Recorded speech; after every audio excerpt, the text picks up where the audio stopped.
Baik, Assalamualaikum warahmatullahi wabarakatuh. Perkenalkan, nama saya Aldair Mahendra dengan NPM G1C016038 dari Prodi Teknik Mesin Universitas Bengkulu. Saya di sini akan mencoba mereview tentang jurnal analisis tekuk lateral pipa gas bawah laut. Latar belakangnya yaitu minyak bumi dan gas alam yang ditransfer dengan menggunakan pipa penyalur, biasanya dalam kondisi bertekanan dan bertemperatur tinggi, untuk mencegah terjadinya penggumpalan atau solidification konten pipa.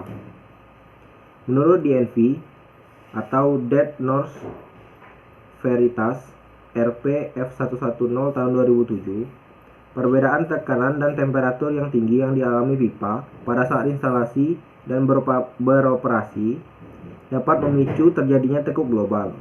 Tekuk global mungkin terjadi dalam beberapa arah, salah satunya ke arah horizontal, dan biasanya disebut tekuk lateral. Sebelumnya, Tawekal tahun 2004 melakukan studi mekanisme tekuk dalam arah vertikal yang biasa disebut upheaval buckling pada pipa yang dipendam, sehingga tidak mungkin mengalami tekuk lateral. Menurut Virilife dan Colbert pada tahun 2005, gaya aksial yang timbul pada saat pipa dikenai temperatur dan tekanan yang tinggi disebabkan akibat adanya pengaruh thermal, Poisson effect, dan encap pipa. Berdasarkan hasil studinya, Hobbs dan kawan-kawannya pada tahun 1989 mengatakan bahwa terjadinya tekuk lateral dapat diprediksi dengan menghitung serta membandingkan gaya aksial efektif yang terjadi di sepanjang pipa dengan gaya tekuk kritikal pada pipa. Tekuk lateral bukanlah suatu fenomena kegagalan, tetapi tekuk lateral yang tidak terkontrol dapat memicu tekuk lokal yang dapat menyebabkan keretakan pada pipa. Oleh karena itu, analisis tekuk lateral menjadi salah satu pertimbangan penting dalam proses desain pipa. Spesifikasi pipa. Material pipa yang digunakan pada studi kasus tekuk lateral ini adalah baja 16 inch dengan massa jenis 7.850 kg per meter kubik, sesuai standar API 5L grade X60 MO PSL2 CS. Pipa memiliki ketebalan 0,5 inch yang diaplikasikan selimut beton dengan massa jenis 3.040 kg per meter kubik. Tebal selimut beton pada pipa adalah 55 mm. Pipa dilindungi lapisan anti korosi jenis aspal enamel dengan tebal 6 mm yang memiliki massa jenis 1281,5 kg per meter kubik. Pipa memiliki koefisien ekspansi termal sebesar 11,7 kali 10⁻⁶ dengan specified minimum yield strength yaitu 415 MPa, specified minimum tensile strength 520 MPa, dan besar modulus Young sebesar 2,00462 kali 105 MPa. Berikut adalah kondisi tekanan dan temperatur yang dikenai pada pipa.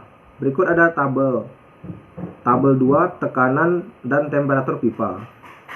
Design pressure dengan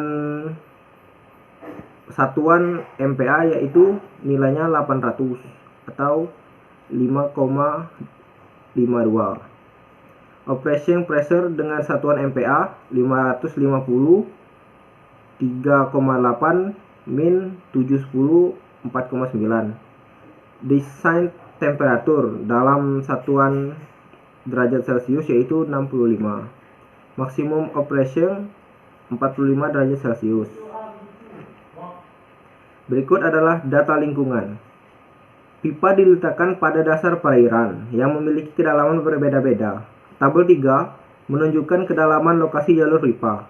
KP adalah gaya aksial efektif di sepanjang kilopos atau di sepanjang pipa.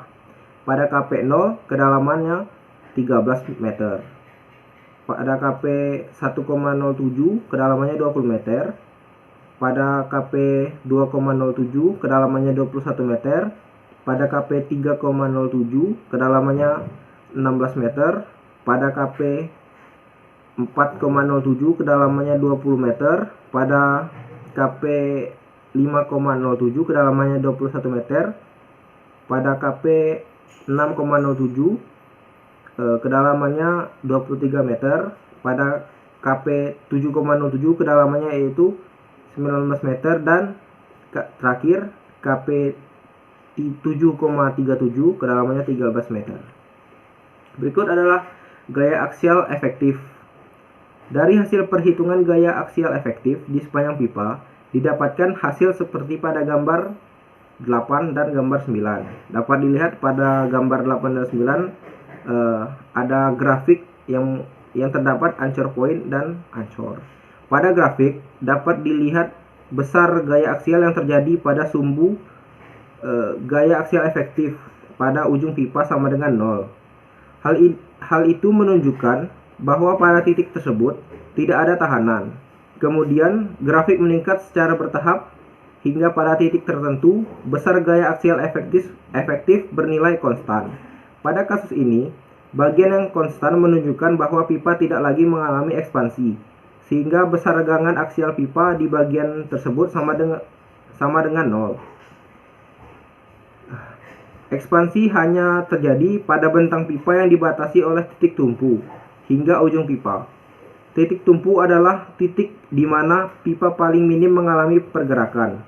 Terbentuknya dua titik tumpu menandakan bahwa pipa memiliki panjang yang cukup untuk mencapai kondisi fully constrained.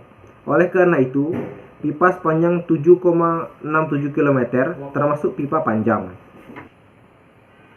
Berikutnya yaitu penentuan lokasi yang berpotensi mengalami tekuk lateral.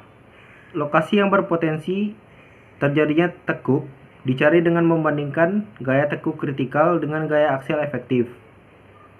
Pada gambar 12 adalah grafik hasil plot dari gaya aksial efektif, gaya tekuk lateral kritikal, serta gaya aksial pada kondisi fully constrained terhadap panjang pipa. Pada gambar 12 ini yaitu menunjukkan grafik lokasi terjadinya tekuk lateral pada koefisien gesek lateral 0,22. Selanjutnya, lokasi kemungkinan terjadi tekuk lateral untuk pipa yang diletakkan pada tanah dengan koefisien gesek lateral 0,22 ditunjukkan pada gambar 13 yang terletak pada kilometer point 0,712 dan kilometer pos 6,958. Pada gambar 13 ini menunjukkan grafik lokasi terjadinya tekuk lateral pada koefisien gesek lateral 0,6. Dari hasil plot grafik di atas atau tersebut didapatkan bentang lokasi kemungkinan terjadinya tekuk lateral pada dasar perairan dengan koefisien gesek lateral 0,22 lebih besar dibandingkan dasar perairan dengan koefisien gesek lateral 0,6, yaitu sepanjang 6.244 km. Oleh karena itu, dapat disimpulkan bahwa pipa yang digelar pada rute dengan koefisien gesek lateral yang lebih kecil lebih rentan mengalami tekuk lateral karena pada dasar perairan dengan koefisien gesek kecil kemungkinan pipa lebih mudah mengalami slip. Selanjutnya yaitu kesimpulan. Berdasarkan hasil analisis sesuai dengan asumsi desain yang digunakan pada lokasi studi kasus yang ditinjau, dapat disimpulkan sebagai berikut.